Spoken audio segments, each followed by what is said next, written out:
from a recruiter's point of view, when a recruiter is starting to have those kinds of relationships, or the interview has gone down enough roads that it's time to start talking about student loan forgiveness and the nuts and bolts, what would you recommend to a recruiter about how to broach that subject, especially when you get into, how much does your spouse make?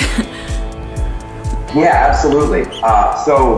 The first question asked is, do you have student loan debt? Is it federal, and how much of it is there? If we're talking about maximizing public service loan forgiveness, we want to make sure they're direct federal student loans, that they have been using an income-driven repayment plan, and that they're eligible for public service loan forgiveness by having made all those right decisions up until the point that they're either being recruited or they are your employee.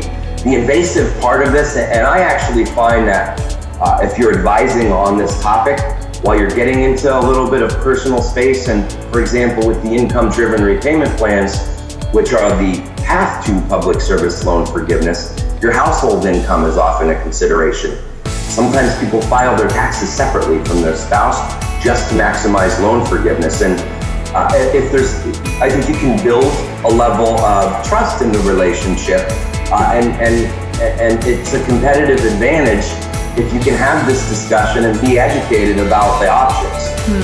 So I find to start with the student loan discussion and make sure that the individual, the recruit, is comfortable talking about it, and then the deeper you can go with giving them advice and help them maximize savings, I think the closer relationship you're going to develop, and it becomes a competitive advantage. But you are getting into some personal questions like spousal or household income, how do you file your taxes, some more complicated things that even seem to keep evolving each year.